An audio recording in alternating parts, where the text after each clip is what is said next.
오늘 여러분의 최고의 관심은 뭡니까? 세상 성공인가요? 자녀 성공입니까? 아니면 직장입니까? 어쩌면 여러분, 지금 여러분들이 가지고 있는 그 관심이 여러분의 인생의 미래를 결정합니다. 여러분, 왜 하나님께서 사울 왕을 폐위시키고 여러분 다윗을 왕으로 세웠을까? 여러분, 두 왕의 차이는 분명히 있습니다. 오늘 이 다윗은요, 사울하고 전혀 달라서, 사울은 40년 동안이나 왕으로 있으면서도 한 번도 하나님을 찾지 않았어. 다시 말하면 언약궤를 찾지 않았어. 그는 전쟁에 나갈 때마다 사무엘 선지자를 불러서 예배드리곤 했어요. 왜요? 전쟁에서 이기기 위하여. 그는 하나님을 자기의 영광을 위하여 오로지 이용하는 삶을 살았다, 이 말입니다. 그러나 다윗은 달랐어요. 목동으로 들에서 양을 칠 때에도 하나님을 예배했고, 자연을 바라보며 하나님을 예배했고, 지금 왕이 되어서 자기가 이렇게 왕의 자리에 있는 것도 하나님의 은혜인데, 이 은혜에 대한 감사의 고백으로 하나님의 언약궤를 찾는 거예요. 오늘 여러분, 우리의 삶의 중심이 예배여야 합니다. 여러분, 예배에 여러분 목숨을 거시기 바랍니다.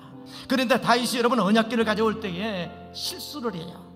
어떤 실수냐면은 언약궤를 운반함에 있어서 이방인의 방법을 쓰고 말았어요. 여러분, 자기가 사울 왕의 칼날을 피해서 블레셋에서 사는 동안에 그 블레셋 사람들이 그들의 신상을 운반할 때에 수레에다가 실어가지고 운반하는 것을 보았단 말입니다. 그래서 하나님의 언약궤도 그렇게 운반하면 되는 줄 알고 새 수레를 만들어서 거기에 언약궤를 바로 싣고 운반을 했는데, 이것이 하나님의 방법이 아니라 자기의 방법이요, 이방인의 방법이었어요. 이것으로 인해서 다윗이 굉장히 어려움에 처합니다. 그래서 언약궤 가져오는 것을 멈추게 하고 빨리 제사장 집으로 가져가라 해서 그 언약궤를 오베네돔이라는 그 집으로 이 언약궤를 가져가게 됩니다. 이 오베네돔 집에 언약궤가 얼마 동안 있었냐? 석 달이 있었는데 바로 그로 인해서 그 집이 큰 복을 받습니다. 본문 14절을 볼까요? 하나님의 궤가 오베네돔의 집에서 그의 가족과 함께 석 달을 있으니라. 여호와께서 오베네돔의 집과 그의 모든 소유에 복을 내리셨더라. 다윗은 언약궤가 오베네돔의 집에 석 달 있게 되어서 큰 복을 받았다는 소식을 듣게 되자 하루빨리 그 언약궤를 예루살렘 성으로 가져오고 싶었어요. 그래서 지시를 합니다. 여러분, 다윗은 이 일로 인해서 큰 은혜를 받게 돼요. 여러분, 여기서 우리는 한 두 가지만 생각할 게 있습니다. 첫 번째 생각할 것은 뭐냐 하면은 예배가 삶의 중심에 있어야 합니다. 왜 아비나답은 70년 동안이나 그렇게 언약궤를 집에 두고도 저주를 받았을까? 그리고 오베네돔은 왜 석 달밖에 언약궤가 있지 않았는데 그렇게 큰 복을 받았을까? 아비나답의 집에서 언약궤는 벌칙거리였습니다. 관심 밖에 있었습니다. 아주 귀찮고 하찮게 여겼습니다. 그러나 오베네돔 집은 언약궤가 석 달밖에 있지 않았지만은 그 언약궤를 아주 귀히 여겼습니다. 언약궤 중심으로 온 가족이 살았고요, 언약궤가 삶의 중심이었고 가정의 중심이었고 그들의 인생의 중심이었습니다. 그들은 정말 그 언약궤를 통하여 하나님의 임재를 경험하며 살았고, 그래서 그 가정의 복을 받았어요. 여러분, 어떠한 가정의 복을 받은 줄 아세요? 예배가 삶의 중심이고, 그래서 하나님을 경외하는 가정이 복을 받습니다. 여러분, 하나님에 대한 경외함이 없이 교회 문화만 즐기는 그리스도인 부모님들, 경각심을 가지시기 바랍니다. 하나님의 임재 없이 그저 지루하게 마지못해 예배드리는 사람 조심하시기 바랍니다. 습관적으로, 형식적으로 하나님을 예배하는 사람 조심해야 합니다. 특별히 우리 사랑하는 자녀들이 진정한 마음으로 예배드리지 않는 것에 대해서 여러분 깊이 있게 고민할 수 있어야 합니다. 특별히 우리는 우리 자녀인 다음 세대가 정말 하나님을 경외하고 전심으로 예배하는 자로 살게 만들어야 합니다. 우리 예배가 살아나게 합시다. 우리 예배가 회복되게 합시다. 예배를 귀히 여기는 자가 되기를 원합니다. 두 번째 우리가 생각할 것은 전심으로 하나님의 임재를 사모하며 살아가는 것입니다. 여러분, 예배를 우습게 여기지 않기를 바랍니다.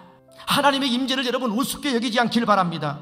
다윗은 온 몸과 온 마음을 다해 하나님의 임재에 쏟았습니다. 여러분, 이 세상에 제일 중요한 게 뭔지 아세요? 한 유대 청년이 예수님께 찾아와서 인생에 제일 중요한 게 뭘까요? 딱 한 가지만 말씀해 주세요. 그때 주님이 이렇게 말씀하십니다. 마가복음 12장 29절로 30절에 보니까 예수께서 대답하시되 첫째는 이것이니 이스라엘아 들으라. 주 곧 우리 하나님은 유일한 주시라. 내 마음을 다하고 목숨을 다하고 뜻을 다하고 힘을 다하여 주 너의 하나님을 사랑하라 하신 것이. 여러분, 이 세상에 제일 중요한 첫 번째는 네 인생의 주인 되시는 하나님을 사랑하라는 거예요. 우리가 여러분 이 세상을 사랑하는 최고의 목적은요, 하나님을 사랑하는 것이고 항상 하나님을 만나는 하나님의 임재 속에 우리가 살아가는 거예요.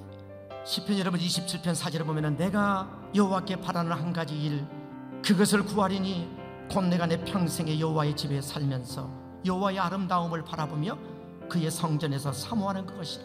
이게 뭐냐면은 다윗의 평생도록 소원이거든요. 내가 항상 여호와의 집에 살면서, 이것은 하나님의 임재 속에 거한다는 거예요. 내가 하나님의 평생도록 임재 속에 거하면서 그 하나님의 아름다움만 바라보고 나는 살고 싶습니다. 이게 그의 소원이에요. 아마 여러분에게 이런 소원이 있다면 여러분의 인생이 완전히 달라질 것입니다. 나는 평생 살아오면서 하나님 만난 적이 아무도 한 번도 없어.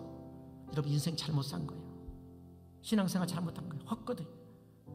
여러분, 교회를 다니는데 예배는 드리는데 지금 하나님이 나와 함께 하시고 내 안에서 이 말씀을 통하여 역사하시는 하나님의 음성을 들을 수 없다면 우리 신앙생활 잘못하고 있는 거라니까요. 오늘 여러분이 예배를 중히 여기고 하나님의 임재를 사모하기만 한다면 여러분과 여러분의 자녀의 인생은 완전히 달라질 것입니다. 오늘 여러분이 서 있는 그 장소를 하나님의 임재가 있는 장소로 만드시기 바랍니다. 여러분 인생 힘들다 말하지 마시고 하나님의 임재 속에 들어가십시오.